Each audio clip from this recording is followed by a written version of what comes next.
guys, it's Jessica with Southern Sparrow. Today we're going to talk about the Charleston. And one of you, thank you so much for doing this, pointed out in the comments of a different video that we have a handful of Charleston tip videos, but we don't have any videos that are just how to do the Charleston. So today we're going to do a how to do the Charleston video, and I'll include some tips as well. But if you ever are watching through all of our videos and you're seeing like there's something that you're missing or something that you want to dive deeper on, just drop it down below in the comments and I will do my very best to get you a video as soon as we possibly can. So today we're doing Charleston. We are set up with our chinoiserie set of tiles on the polished pink, and we're playing on this really fun table topper that was gifted to us by Mended.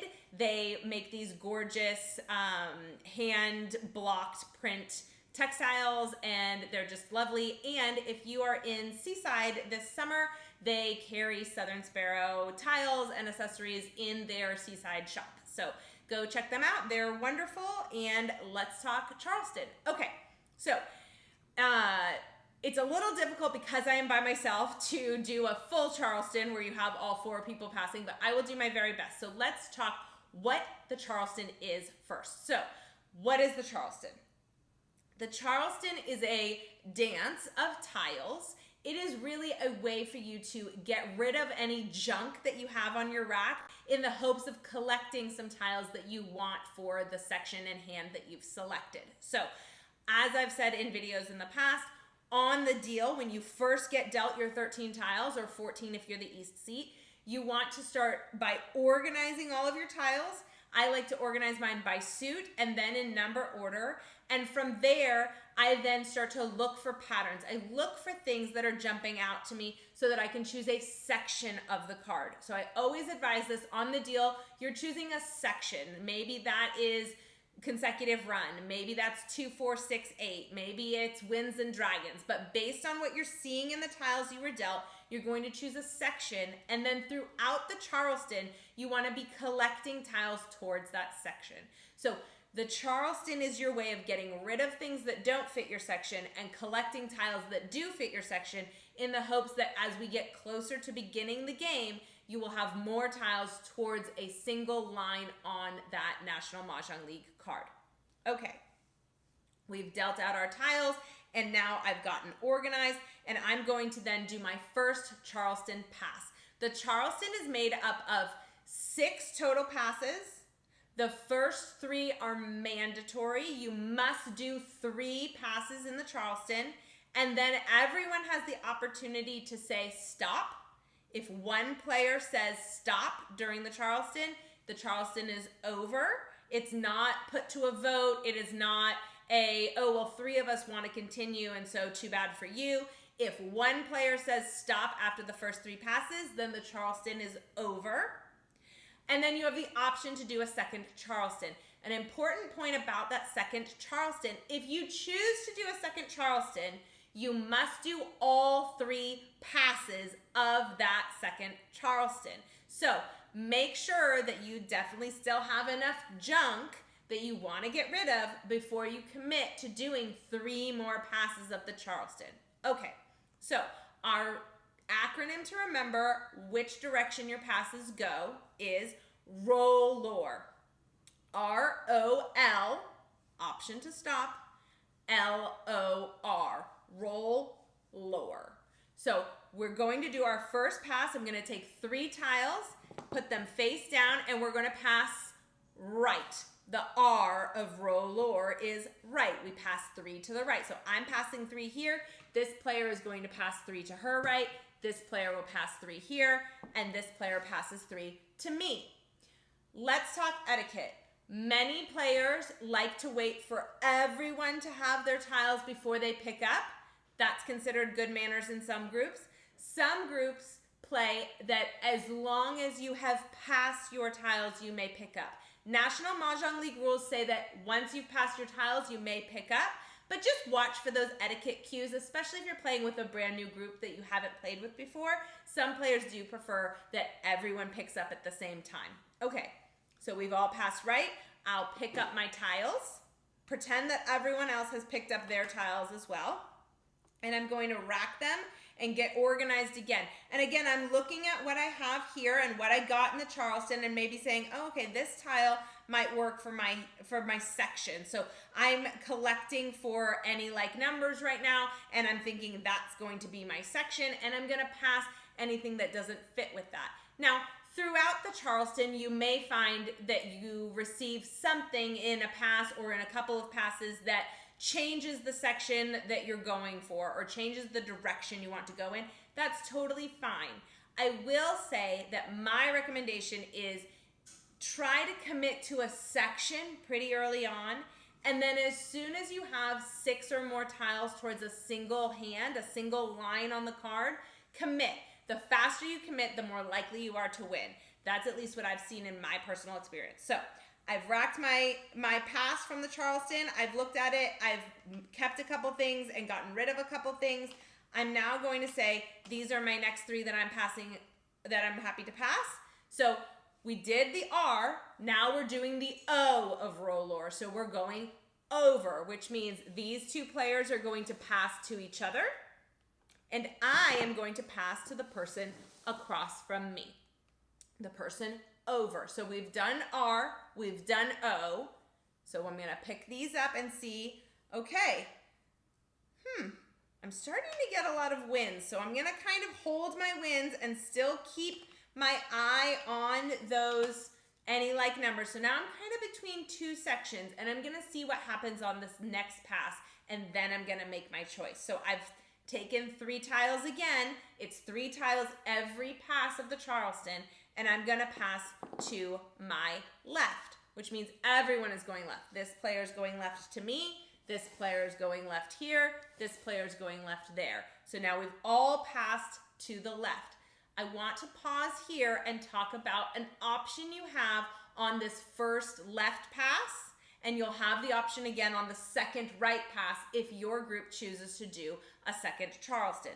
The option is for a blind pass. So let's pretend that I didn't have 3 tiles I was happy to get rid of. Let's pretend I only had 1 tile that I was happy to get rid of, or 2 tiles that I was happy to get rid of. That's fine. Only on the last pass of a Charleston, meaning you remember you have 3 required passes, right, over, left, and then 3 as a second option, left, over, right. So on that first left, the 3rd pass of that first Charleston, you have the option for a blind pass, and on the second right, you have the option for a blind pass. Those are the only passes that you can do blind. If you're gonna do a blind pass, here's how it works. I only have 1 tile that I'm happy to be rid of. I'm going to put that face down here, and I'm gonna wait for this player to pass her left to me. When she passes her 3 tiles, without looking, I'm going to just move 2 of those blindly. You can't look, that would be cheating. Move 2, and I'm gonna pass to the left. And then I pick up my 1. So I still end up with the same number of tiles on my rack, but I've blindly passed 2 tiles from this other player to complete 3 tiles for this player here without breaking up what I had in my hand. And that's a really great thing to have the flexibility to do, because sometimes you will find on the last pass of a Charleston, oh man, I got a lot of stuff that's kind of going to my section, or maybe you've already selected a line and I don't want to break up tiles for my line. So a blind pass is a lovely opportunity. But again, you can only do that on the first left or the second right. So that is a blind pass. Okay, so we've gone to the left. Everyone's passed left. Okay, I've picked up my left. This is the opportunity after you've done those first 3 passes, right over left, you have an opportunity to stop. If any player at the table says, I want to stop, then the Charleston is over. Again, it's not a vote. It is one player stops it, it stops. So if we stopped here, then we would say we have one last opportunity to do some passing, and that is called the courtesy pass. So the courtesy pass is you make an agreement with the player across from you, and it doesn't matter what these 2 people are doing. It only matters the person across from you, and you say a number between 0 and 3 tiles of what you're willing to pass. This is your final opportunity to get rid of junk on your rack in the hopes of acquiring some good junk that works for the hand or the section that you've selected. Okay, so let's say that I'm working with the person across from me and I say, okay, I have 3 tiles to pass. She may say, well, I only have 1. So then I'll say, great, and we will exchange 1. She may say, I also have 3, and then we will exchange 3. She may say, I have 3, and I may say, you know what? I don't have any. That is totally fine. It's an agreement between the two of you, and typically you choose the lowest number. So if one player wants to do 1 tile, you guys exchange 1 tile. If one player wants to do 0 tiles, you don't exchange, and then the gameplay starts. Okay, if we didn't stop the Charleston, right? We did our right over left, then I had stopped it. If I didn't stop the Charleston, we would continue to a second Charleston. That would be the left over right. When you commit to a second Charleston, you are committing to 3 passes, and only one of them may be blind. What does that mean for you? If you don't have 5 or more junk tiles that you're willing to get rid of, I would stop the Charleston after those first 3 passes. You don't want to get into a situation where you are having to break up tiles that work for your hand to pass them to finish out those last 2 passes of the Charleston. So if I only have 3 tiles going into the second Charleston that I'm happy to get rid of, what happens if I pass them to my left, on my second left, and then I get 3 tiles that all work for my hand? Well, now I'm passing tiles over the next 2 passes that I want for my hand, and I'm super bummed out. So my rule of thumb is 5 or more tiles that are junk, do that second Charleston. Fewer than 5 tiles that you're happy to get rid of, stop the Charleston, do your courtesy pass, and start the game. There's 2 rules of thumb that we talked about in this video here. So 6 or more tiles towards a single line on the card, that's your hand. You should just commit. The faster you commit to a single hand, the more likely you are to win. You'll be really eagle-eyed watching for those discards, and you'll make sure that you're grabbing what you need when you can and not hemming and hawing between 2 lines afraid to commit to anything. And 5 or more tiles, do that second Charleston. Fewer than 5 tiles you want to get rid of, stop the Charleston, do the courtesy pass, and start your game.